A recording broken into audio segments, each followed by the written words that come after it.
Hello, I'm Ron Miscavige, and this is another story time, and I am your storyteller.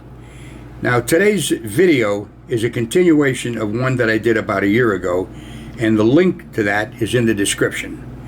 The subject is, the hardest thing you'll ever do is admit you are wrong. Now, let me get right into this additional data I want to give you on that subject, and you'll have a way better understanding as to why it's so hard to do that. Let me say this first. Everything alive is trying to survive.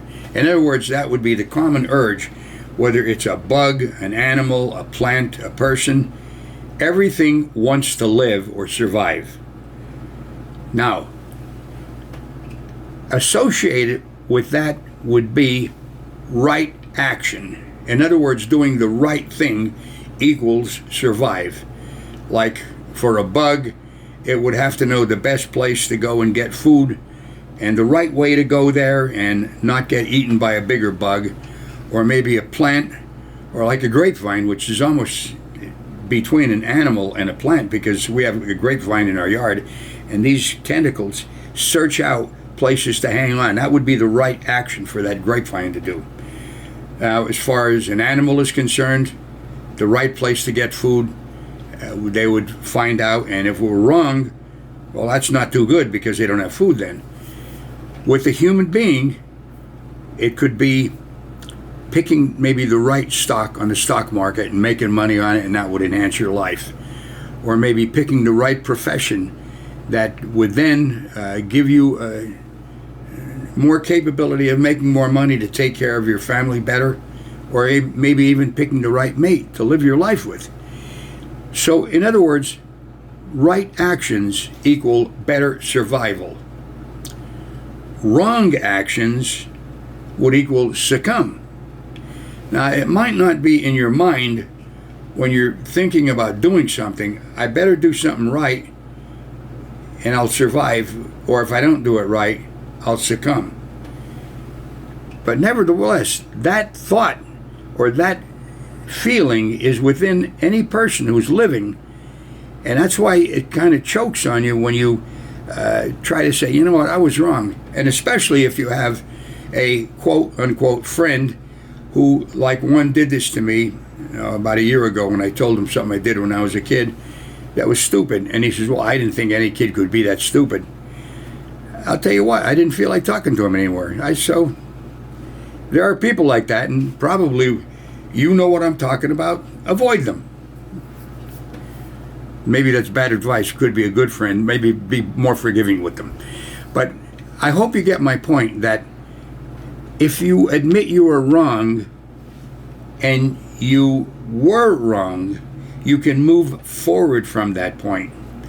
If you were wrong and you insist on proving that you were right by justifying it with circumstances that led you to make that decision, that's not the right way to go, because that'll kind of hang in your mind, and maybe you'll make decisions based on a wrong move that you claimed was right, and you can never be right on that point again if you keep hanging on to that decision that you made that obviously was wrong.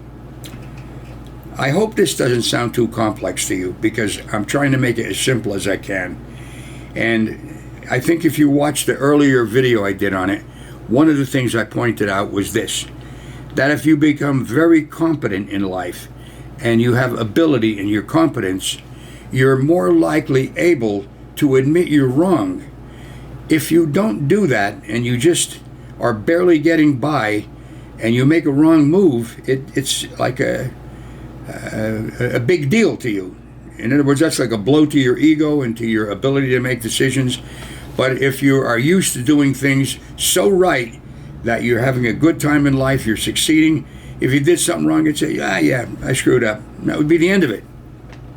But remember that quality, that innate quality of anything that's living is to want to survive, and rightness equals surviving, wrongness would equal succumbing to some degree. If you can just keep that in mind and realize when you do something wrong, you ain't going to succumb.